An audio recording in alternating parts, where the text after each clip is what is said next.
Fasting and fiber go hand in hand when it comes to metabolic health.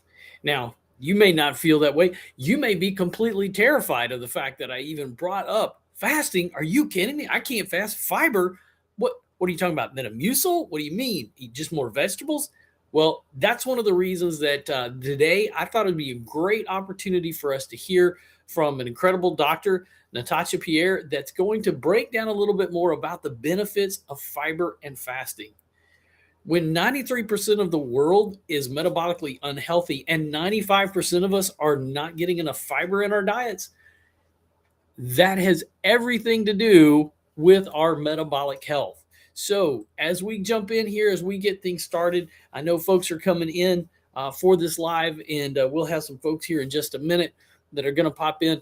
Natasha Pierre is going to break down what the benefits, and we're talking about, as I do each and every day, is having a different scientist, doctor, nutritionist, dietitian that's addressing different aspects of the science around metabolic health. I want you to get the best information you can get from the best doctors, researchers, practitioners that are out there. So I'm going to reach out right here and we're going to switch things up just a little bit as we do each day to hear from Dr. Natasha Pierre about this aspect of metabolic health and simple practices that if you add to it can improve what's happening with your metabolic health.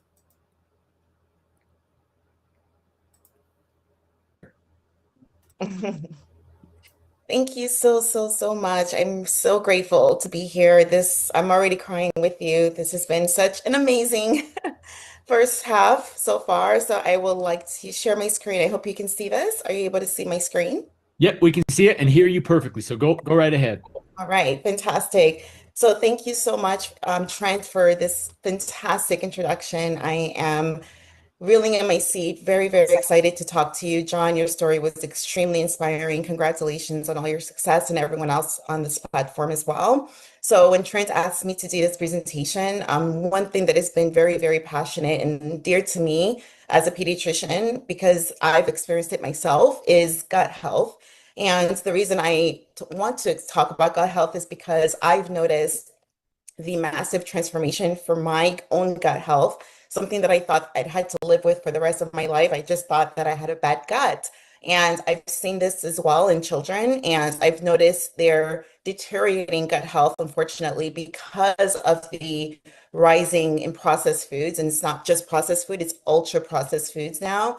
And this doesn't just affect their digestion. I mean, I have, patients that come in every week with constipation and just for gut health. However, it also affects mental state. And it's not just mood disorders, it's also things that are a little bit more concerning that they have to take patients for, including autoimmune diseases, including some neurodivergence as well that can be exacerbated by poor gut, including chronic allergies. And so I believe that when you have your gut and you believe that it's separate from the rest of your body, or it's just an organ to digest food, and you don't realize how much it affects every other aspect of your body, we're missing a big piece of the puzzle here. So my title is the gut really is the second brain, and how your gut controls your mood, stress, and clarity. And when you heal your gut, as I did, you'll notice a direct link to clearer mood. So I'm really excited to share this with you.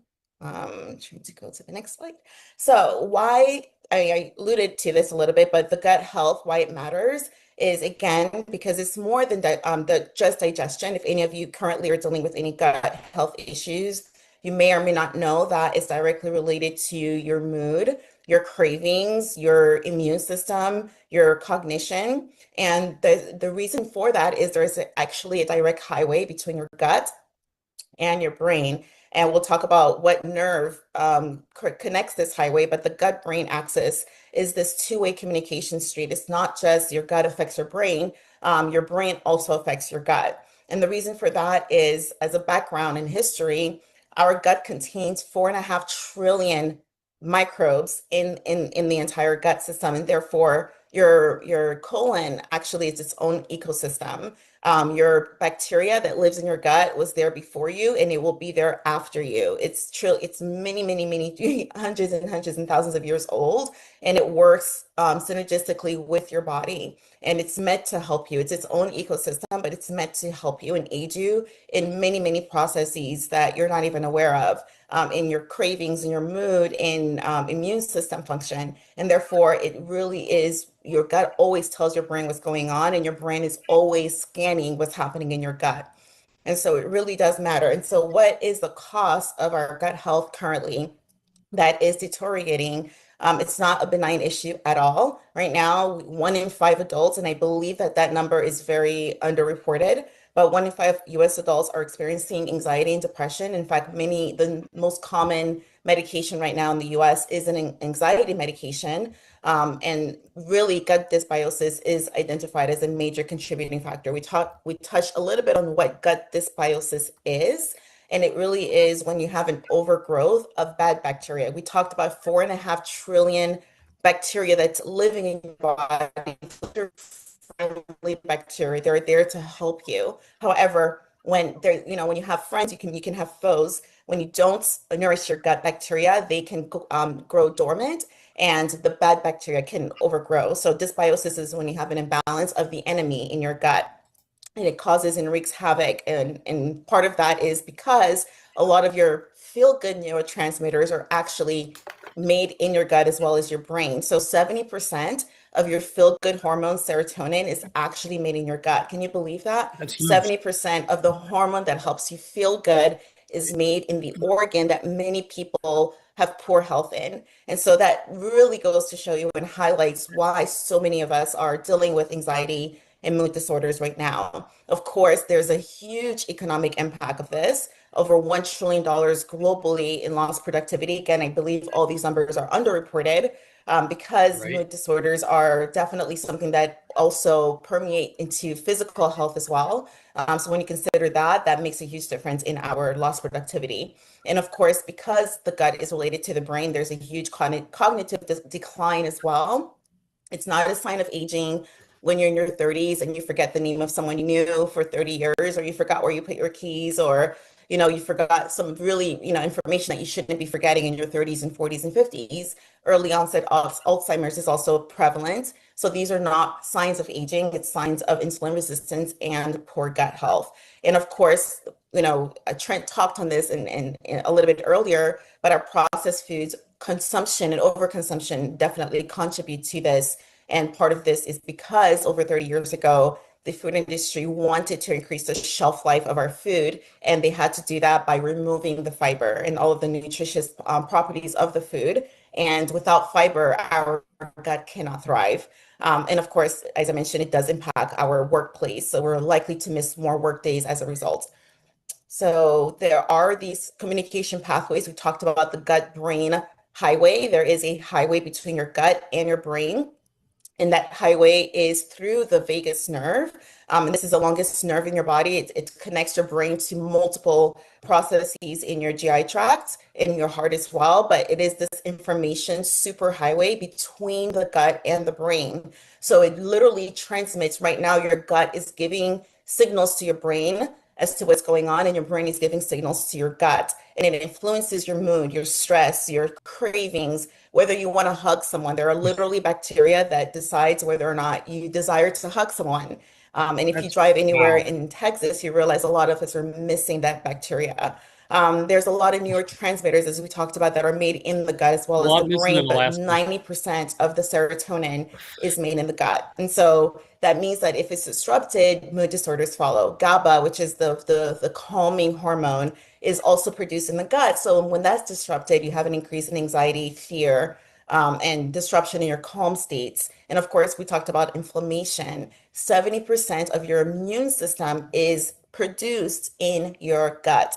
So this really highlights the rise of poor immune function, gut, and autoimmune diseases as well, not being able to clear certain bacteria and viruses. There are a lot of patients that I come across that have recurrent strep, recurrent viruses, and long COVID. Those are all signs that the immune system is not Wow. functioning optimally. And of Wow. course, when you have poor immune function, you have something called neuroinflammation.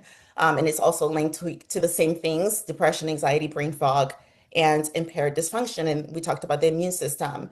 And as well, this is also, we didn't talk about it then, but it also increases the risk of hyperactivity and, ASD, autism spectrum. The gut health is usually a huge factor in that. In fact, a lot of people who improve their gut health greatly have shown improvements in mood disorders and activity, hyperactivity as well.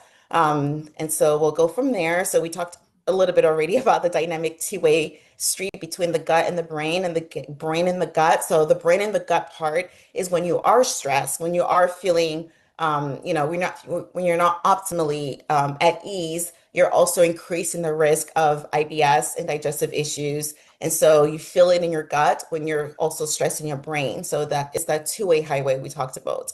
So again, we won't go too much into the science, but the beautiful thing about the human body is that it may have taken us years to get here, Right. but it won't take us years to come out of it. The human body is so, so resilient. One of the reasons I love working with children is that they are super, super, super resilient. One little tiny intervention and they're back to their baseline. But even as adults, as you can see with John's story and many, many, many others who have taken their health seriously, an intervention that tells your body, I'm here to give you back what it needs to thrive, will make huge, huge differences because your body is continually renewing itself. So these are very, very simple changes that you can make in your health. And we'll go into a quiz that you'll take to see where you are in that spectrum of gut health. But some of the, the basic things to do that we don't think a lot about is, your prebiotics, your fruits and vegetables, your whole grains, your root vegetables. Those are super important. What are prebiotics?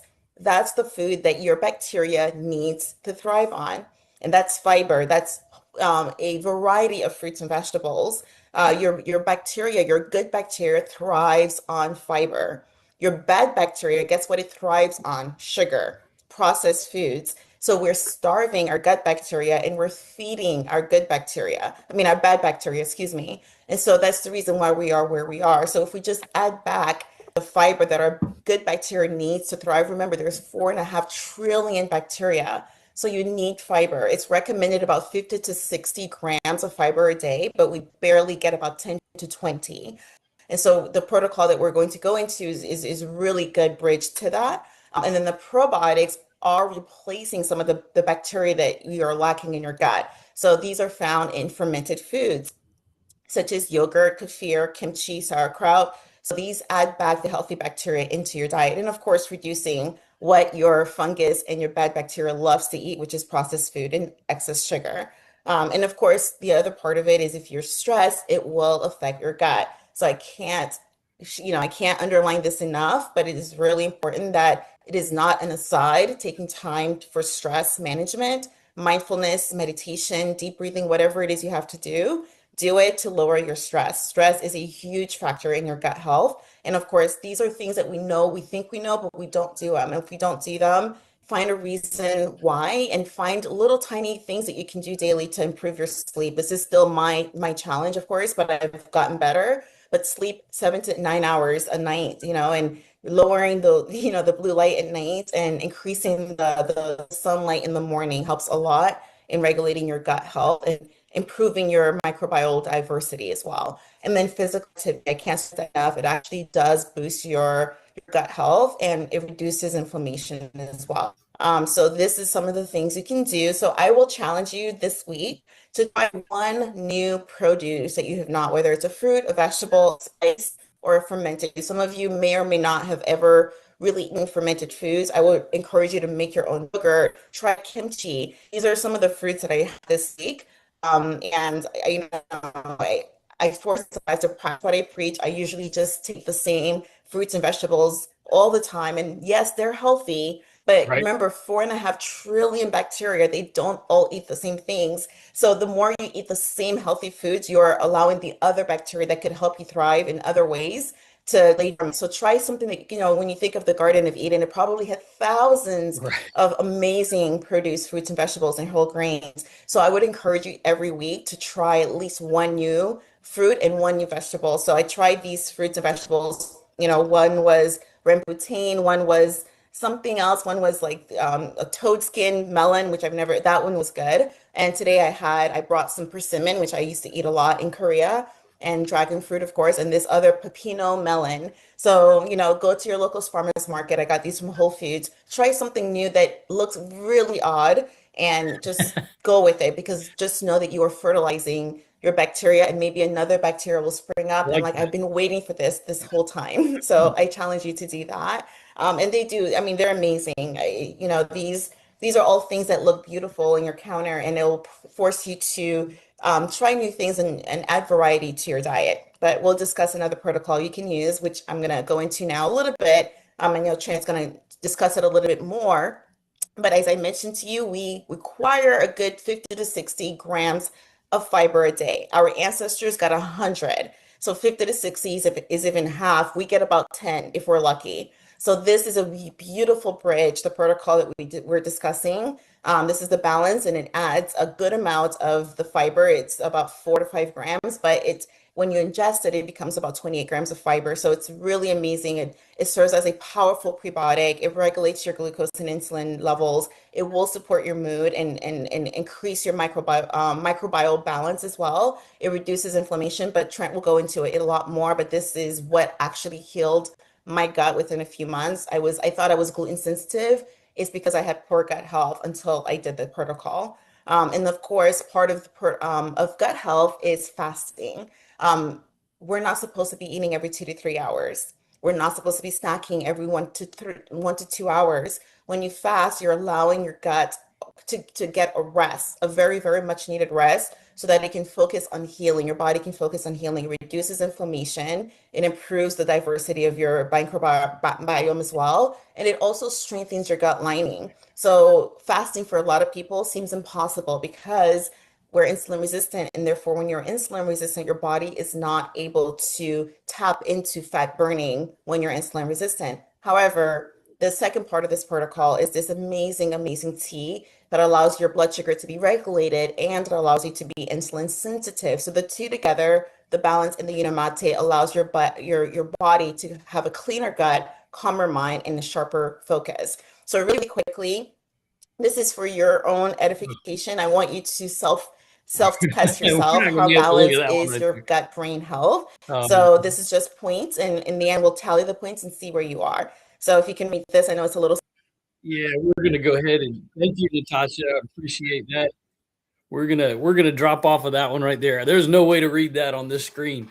So, but I do want to talk a little bit more. And those of y'all that are coming in, welcome in. I am Coach Ken. I'm up in Anchorage, Alaska. So I hope that this has been very helpful. It has been for me.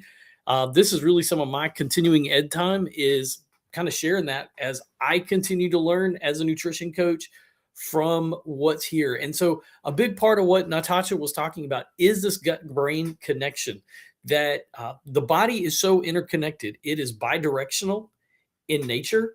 So what's happening up here is going to affect what's happening in the gut. And as she really pointed out, 70% of your serotonin is made in your gut. So your gut health is such a critical importance for your overall daily health, really, for what we're talking about.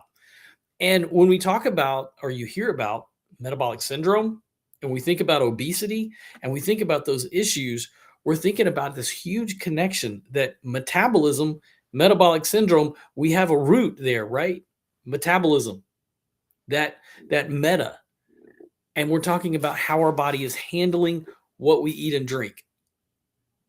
How many of y'all are dealing with anxiety and depression? If you're dealing with anxiety and depression, type a 1 in the comment. How many of you are dealing with acid reflux or GERD or irritable bowel syndrome? If you're there, type a 1 in the comment. I dealt with that. I dealt with both of those. I dealt with depression and anxiety, and I dealt with GERD for 20 years. That's significant, isn't it? That throughout that time, medical professionals working with didn't ever address this. They didn't ever put those two and two together and say, hey, Ken, we need to look at nutrition. We need to address what's going on there. Since I took on and started the protocol, when I followed the advice of modern nutrition, what is current nutrition science, and addressing not eating all the time, not eating processed sugars all the time, getting fiber in my diet, I've been able to reverse those issues. And thus, I was able to reverse insulin resistance by doing very simple things. And the protocol helps to reverse that insulin resistance. That's what it does more than anything else on the planet. And if you're dealing with the different issues, anything related to metabolic health, then in the end, we're dealing with really our gut-brain issues. We're dealing with the gut and our body. So as we start to look at this, one of the things that we look at is how we are eating. She talked about fiber. Here's the thing. She's a little bit high on that, but that's okay. We, on average, men should be getting about 30 to 38 grams of fiber. Ladies should be getting about 25 to 28. And that doesn't matter what age you are. Those of y'all that were following, we just had, I'm drawing a blank on his name, Vanderbeek, who just passed away in his 40s from colon cancer. I lost my first wife to colon cancer. She was 48 years old. Now, here's the thing. The number one reason that colon cancer is on the increase is because we're not having fiber. It is the fastest growing cancer in the millennial generation. More and more millennials are being diagnosed because of the lack of fiber. And now we start to see this whole picture that Dr. Natasha was talking about, is this connection to our overall metabolic health. And it doesn't seem to matter. I hear doctors talk about, oh, we got to change our diet. We got to change, right? We want to get to a Mediterranean diet. That's the perfect diet. But in the meantime, go ahead and take these medications. How about we start working on the first one and getting everybody on track? It is unaliving us more than anything else in the world.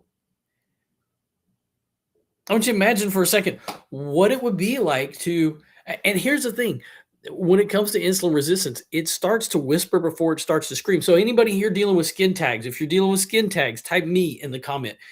Maybe you're getting migraines. You're starting to get headaches pretty regular. Your joints are hurting. You're dealing with tendonitis or bursitis, arthritis. All those itises are inflammation. Why do we have inflammation? It's because insulin is so high in our bodies. There's blood sugar that is too high in our bodies. When blood sugar is high, insulin is going to be high. They go hand in hand. The body doesn't randomly put out insulin, but we consume so much sugar. Insulin is up here trying to get this blood sugar under control.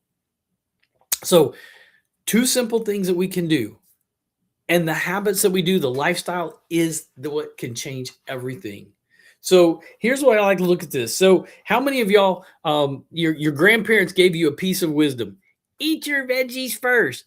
Eat the veggies first. Now, it's a terrible impression of my grandparents, but your parents or your grandparents probably told you that. Eat your vegetables first. Why? That's fiber. We know that now. That if you were to start a meal with fiber, fiber clothes the food. You want to clothe your food in fiber. You want to dress it out in fiber. And your stomach is more like a bag. It's not a blender. So whatever you eat first is what goes through the esophagus into the gut, feeding the gut microbiome. If you would start with fiber, that's the game changer. That is the game changer. The product that she talked about here, the balance, this is the fiber that she was talking about. Listed it's 4 grams of fiber. Consumed, it increases because of the fact that it is a blend of 7 different soluble and insoluble fibers. Studied at the Cleveland Clinic. We're not talking about random, oh, we did it in our office. Yeah, that's where we did it. No, we're talking about third-party validation across the board. We're talking about the Cleveland Clinic, arguably the #1 heart hospital. We're talking about the University of Sydney in Australia. We're talking about Stanford University. We're talking about Cornell. We're talking about universities that study, do research, published research and papers on this product. This fiber is a medical grade fiber, and it is in the PDR.net. The great part about it is, just like Metamucil, which is not in the PDR.net, this fiber right here can be purchased. You can do it. Your doctor can actually prescribe it. So here's the thing. The great part about it is it's food. That's what the fiber is. This is food. And so when we eat, as science tells us, if we eat in the order of fiber, proteins, and fats, we're feeding the gut microbiome. That fiber is going to cover our food. It's going to clothe our food, and it's going to slow digestion. It's going to lower that blood sugar spike. So the blood sugar is slow to digest in the body. We don't get that crazy spike and the insulin is not fired up because it's going to go through the small intestines before it gets to the pancreas. And that's where the insulin is made. So if we do one, we get our GLP-1 increased. How many of y'all have heard of GLP-1? Just out of curiosity, how many of y'all have heard of GLP-1, glucagon-like peptide? If you've heard of GLP-1, type yes. If you've never heard of GLP-1, type no. Hey guys, welcome in. I'm Coach Ken. I'm up in Anchorage, Alaska, nutrition coach, also go by the Wellness Preacher. And I want to welcome y'all in. Would love to know where you're coming in from. GLP-1. How many of y'all have heard of GLP-1? If you've heard of it, type yes. I think about maybe Wegovy, Ozempic, any of those, semaglutide. Anybody heard of those? Type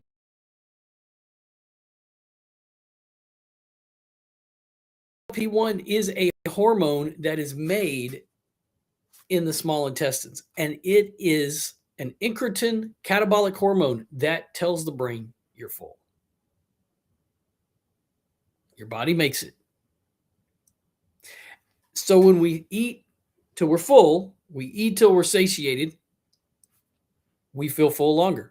When we eat fiber, it slows that down. Now, here's the other part about it. When we do intermittent fasting, that's probably the most important thing to start to think about, not just how we eat fiber, fats, and proteins, but it's also to do intermittent fasting. Give the pancreas a break.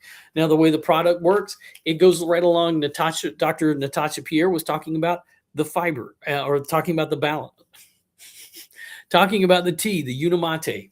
The Unimate crushes cravings. This was studied at Brigham Young University. This is full of chlorogenic acid 375 times. And if we look at the research across the board in PubMed, chlorogenic acid crushes food cravings, and nothing crushes food cravings better than this.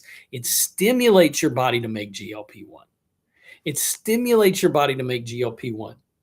It also is a bronchodilator, helps with breathing. It's a vascular dilator. It helps with blood pressure, lowering triglyceride levels. Huge, huge. Now, here's the other thing. Both of these products together have shown to work like metformin. Between the fiber and the chlorogenic acid, it's lowering those blood sugar spikes. And when you lower those blood sugar spikes, you're lowering the insulin levels.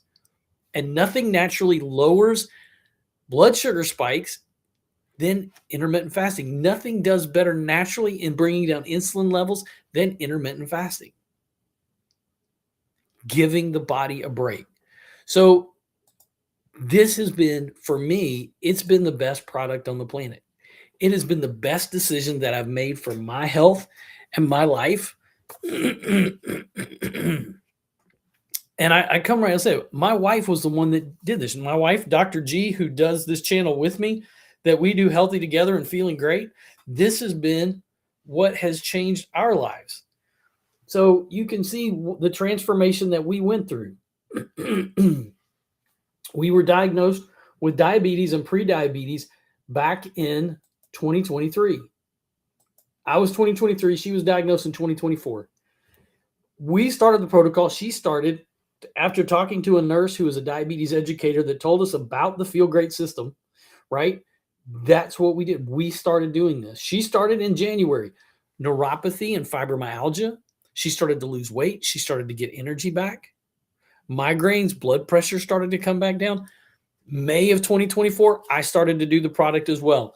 Together, within 4 months, her over 7, me over 4, we lost basically a small person. We lost 50 pounds between the two of us. She's gone on to lose another 17 pounds. I'm at the healthiest weight that I've been at. Off of all my medications that I had been on, some of them for 20 years. Never had to go on metformin, never had to go on statin, even though the doctor said that was going to be a possibility. Changed our lives. Changed our lives. It has got to be the best product for health on the planet. Now, like I said, it is HSA and FSA qualified. So if you have an HSA and FSA plan, I think you're still good. If you still have stuff left on your plan from 2025, you can use that now.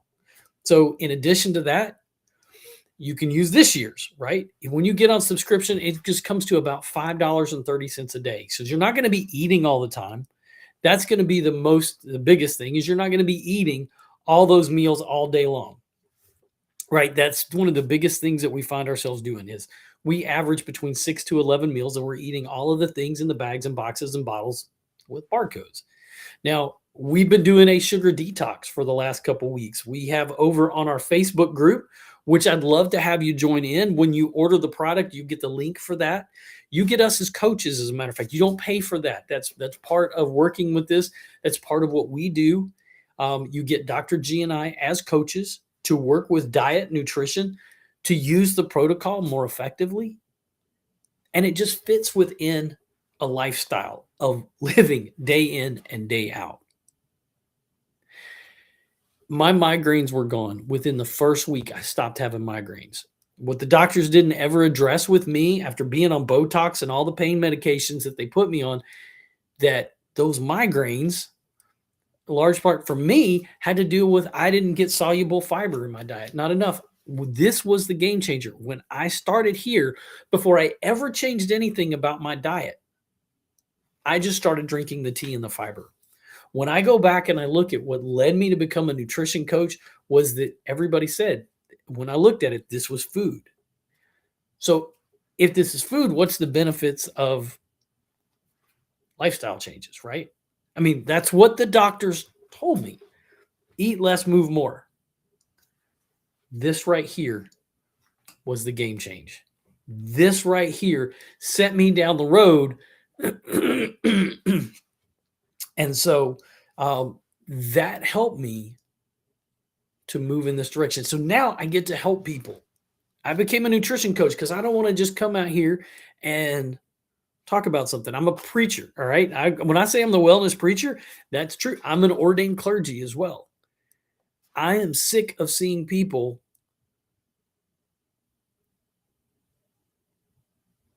having legs amputated, having toes amputated, and families going through that. That's one of the biggest fears when I talk to people with diabetes and that's where insulin resistance leads. The loss of eyesight. I mean, those are two things, mobility and eyesight. When I go around the world, I was in Germany 2 years ago, and the amount of people that were on the street, we don't see it many times in the United States. But more and more people are going through that. And those, we don't see it because people, they're stuck at home. We can do so many things from home now that people don't even go out. They're not even connected. So then comes the loneliness and the depression and the anxiety, going on dialysis. As a clergy, I watch that all the time. I sat with families over and over and over again who were going through difficulties. They were sitting in the hospital and they were not getting the support they needed. Dealing with people with triglycerides, the medications they were on, the obesity. I was there. I was 200 pounds. You think about it and you look at that picture and go, he wasn't very overweight. I've had people say, you weren't diabetic. You know what? This is the problem. I didn't think I was diabetic either. But the blood work showed it. The blood work showed it. And you know what the blood work shows now? That I'm not. My blood pressure shows that I don't have high blood pressure. My stomach shows I don't have acid reflux. I don't have the migraines anymore. I still have bouts of anxiety. And what I know is clearly if I've got anxiety, I'm not feeding my gut microbiome.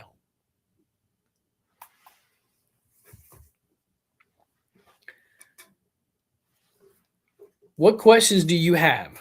As you're looking in here, you're listening to this, maybe it's you. Maybe you're sitting there going, I think maybe this is the case. Maybe I'm dealing with some of these things. And if you're not sure, let me give you just a little something to look at, and take your recent blood lipid panel. If I can find this, I don't see it on my list of things. There it is. Take your recent blood lipid panel. Take your triglycerides, divide those by your HDL. If you are less than 2, you are insulin sensitive. If you're greater than 2, you are insulin resistant. And if you're greater than 3, that's a significant issue that you're facing. All right. That's going to determine if you are insulin resistant. Now, you can also get a fasting insulin. Doctors typically don't do it because they're not taught about it. They're not taught that this is an important thing to look at. They look at HbA1c, which is an average of 3 months leading up to when you did that. What we want to do is know where you are now and to address it now. Those signs of insulin resistance can be any of these right here, from PCOS, fatty liver disease, arthritis, Alzheimer's, stroke, high blood pressure, obesity, migraines, dementia. If you're dealing with any of these on here, you have signs of insulin resistance. All right. If there are no questions, if you are interested, if you've ordered, you will hear from me. If you've clicked on that QR code and used that, either one of these will take you to getting the Feel Great system. It is that simple. Once I get an email, you'll get a text message from me. You'll put your phone number there. You'll get a text and an email. Dr. G and I will reach out. We'll start coaching. All right. And I am here every day to work on this, to help you. So if there's any questions you have, let us know. Make sure you check the links over on our page to jump on our Facebook.